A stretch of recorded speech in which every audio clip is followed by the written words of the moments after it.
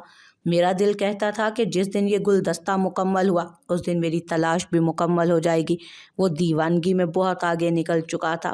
جھوٹ کہہ رہے ہو، یہ پھول ابھی تک مرجھائے کیوں نہیں پھر؟ اس نے گلدستہ تھام کر پھول سونگھ کر جانچ لیا تھا۔ میری محبت نے نہیں مرجھانے دیا انہیں۔ ہمارے بھائیوں کا سامنا ہوا تو تمہاری ساری دیوانگی ہوا ہو جائے گی۔ وہ کہا لگا کر ہنسی۔ آپ کی ہنسی بہت پیاری ہے۔ تم یہاں کے نہیں لگتے۔ آپ کو دیکھنے کے بعد تو کہیں کا بھی نہیں رہا۔ وہ کھوئے ہوئے انداز میں بڑبڑایا تھا۔ پاگل، وہ اس کا مذاق اڑاتی وہاں سے جانے کے لیے دوڑی مگر کچھ فاصلے پر جا کر رک گئی۔ شکریہ۔ مڑ کر پھولوں کو سونگھتے ہوئے اس نے مسکرا کر سلطان کی طرف دیکھا تھا۔ ہائے، وہ سینے پر ہاتھ رکھ کے کتنی ہی دیر اپنی دھڑکنوں کو بحال کرنے کی کوشش کرتا رہا۔ اسفرین اپنی گڑیا لیے اس کے کمرے میں آئی تو وہ بیڈ پر اوندھے منہ لیٹا اسی حسینہ کے خیال میں غرق تھا۔ اس کے کئی بار چاچو چاچو پکارنے پر بھی سلطان کے کانوں پر جوں نہ رینگی تو اسفرین اپنی گڑیا اٹھائے اس کی پشت پر بیٹھ گئی۔ شونا، میرا بچہ، کیا ہو گیا؟ کب سے آوازیں دے رہی ہوں، سنتے ہی نہیں ہیں؟ اس نے سلطان کی پشت پر 2 تھپڑ لگائے۔ چاچو کا بچہ، کیا ہو گیا ہے؟ وہ ہوش میں آیا۔ چلے نا جھیل پر چلتے ہیں۔ اس نے سلطان کے دل کی بات کہی تھی۔ جھیل پر کیوں؟ وہ اسے خود پر سے اتارتا سیدھا ہوا۔ مجھے اس چڑیل سے نہیں ملوائیں گے؟ وہ پرجوش انداز میں بولی۔ تم اس سے مل کر کیا کرو گی؟ اسے ہنسی آئی۔ اسے ماروں گی؟ اس نے میرا پھول کیوں لیا تھا؟ دعا کرو وہ چاچو کو مل جائے۔ چاچو پھول کے ساتھ ساتھ اسے بھی گھر لے آئیں گے۔ وہ اس کے لال ٹماٹر جیسے گال کھینچتے ہوئے بولا۔ کسے گھر لانے کی بات ہو رہی ہے؟ کمرے کے دروازے سے اندر آتے عالم آفریدی نے سوال کیا۔ بابا جان۔ اسفرین فوراً بیڈ سے اتر کر ان کی طرف دوڑی۔ بابا کی جان۔ اس نے جھک کر اسے اٹھا لیا۔ چاچو نہ مجھے چڑیل سے ملوانے لے جا رہے تھے؟ اس نے بڑی معصومیت سے سلطان کا بھانڈا پھوڑا۔ چڑیل؟ انہوں نے مشکوک نظروں سے مسکراتے ہوئے سلطان کو گھورا جس کا چہرہ شرمندگی سے جھکا۔ شونا، تم بھی نہ۔ اس نے افسردگی سے اپنی گردن ہلائی۔ شونا بیٹے جاؤ، ماں سے کہو بابا اور چاچو کے لیے چائے بنائیں۔ انہوں نے اس کو گود سے اتار کر وہاں سے چلتا کر دیا۔ کیا کھچڑی پک رہی تھی؟ چاچو بھتیجی کے درمیان؟ اب وہ براہ راست اس کی آنکھوں میں آنکھیں ڈالے تفتیش کر رہے تھے۔ کچھ نہیں عالم لالا۔ اس نے نظریں چرائیں۔ نظریں چور چراتے ہیں سلطان بشیر خان۔ ایک لڑکی مجھے بہت پسند آئی ہے، آپ ہی کے گاؤں کی ہے۔ وہ زیادہ دیر تک بڑے بھائی سے دل کی بات نہیں چھپا سکتا تھا۔ زبردست۔ موصوف اتنے بڑے کب ہوئے؟ انہوں نے دونوں بازو کمر سے لگا کر طلب کیا۔ محبت کرنے کے لیے کوئی عمر تھوڑی ہوتی ہے لالا، وہ تل ملایا۔ پر شادی کے لیے تو ہوتی ہے نا؟ وہ سنجیدہ ہوئے تھے۔ ابھی شادی تھوڑی کرنی ہے، ابھی تو بس آپ اور بھابھی مل کر میری بات پکی کروا دیں۔ وہ کافی دور کی منصوبہ بندی کر چکا تھا۔ لڑکی ہے کون؟ وہ اس کے اتاولے پن پر اپنی ہنسی بمشکل روک پا رہے تھے۔ جادوگرنی ہے لالا، جب سے ملا ہوں اس کے سحر میں جکڑا ہوں۔ وہ کھوئے کھوئے انداز میں بولا۔ او فلسفی، میں سیدھا سادہ بندہ ہوں، محبت کے فلسفے میری سمجھ میں نہیں آتے۔ انہوں نے ایک تھپڑ کھینچ کر اس کی پشت پر لگایا۔ لالا! وہ اپنے کندھے کی پشت ملتے ہوئے تڑپا۔ شاہدہ اس کے دیے گئے گلدستے کو گود میں لیے اسی کے خیالوں میں گم تھی۔ وہ جب سے گھر واپس آئی تھی ایک لمحے کے لیے بھی اس شخص کے خیال سے خود کو آزاد کروانا اس کے لیے محال تھا۔ عمر کے جس حصے میں وہ دونوں تھے، اس عمر میں کسی کے لیے کوئی جذبہ ابھر آئے تو وہ ساری عمر حواسوں پر سوار رہتا ہے۔ شاید یہی ان دونوں کے ساتھ بھی ہوا تھا۔ ہم کیوں سوچ رہے ہیں اس کے بارے میں؟ وہ اپنی کیفیت سے عاجز آ گئی۔ چھوٹی بی بی آپ کو بڑے سائیں بلا رہے ہیں۔ دروازے پر آئی ملازمہ نے اس کے طوطے اڑا دیے تھے۔ بابا سائیں نے کیوں بلایا ہے؟ السلام علیکم بابا سائیں۔ سلیقے سے چادر اوڑے وہ مرکزی ہال میں آئی جہاں مظہر بلوچ اپنے دونوں جوان بیٹوں کے ہمراہ موجود تھے۔ وعلیکم السلام۔ انہوں نے اسے اپنے ساتھ ہی بٹھا لیا۔ تم ہماری عدم موجودگی میں گھر سے نکلی تھی؟ قیصر نے اپنے غصیلے انداز میں تفتیش شروع کی تھی۔ بھیا ہم تو بس جھیل تک گئے تھے۔ تو تمہیں نہیں پتا کہ وہاں تمہارا جانا مناسب نہیں؟ وہ اس آفریدی خاندان کا علاقہ ہے۔ قیصر حقارت سے بولا۔ ہم نے تو پڑھا تھا کہ ساری زمین اللہ پاک کی ہے۔ ٹھیک پڑھا تھا بچے، لیکن کچھ باتیں دنیا داری کی بھی ہوتی ہیں نا۔ والد اس کے سر پر ہاتھ پھیرتے ہوئے بولے۔ بابا سائیں ٹھیک کہہ رہے ہیں شاہدہ، آئندہ تم وہاں نہیں جاؤ گی۔ عباس بلوچ نے پیار سے سمجھایا۔ جی، وہ بھی کوئی بحث کیے بغیر بات مان گئی۔ پھپھو آئیں، کھیلتے ہیں۔ 8 سالہ غیور دوڑتا ہوا آیا اور وہاں سے اسے اپنے ساتھ لے گیا۔ وہ خود بھی زیادہ دیر وہاں رکنا نہیں چاہتی تھی۔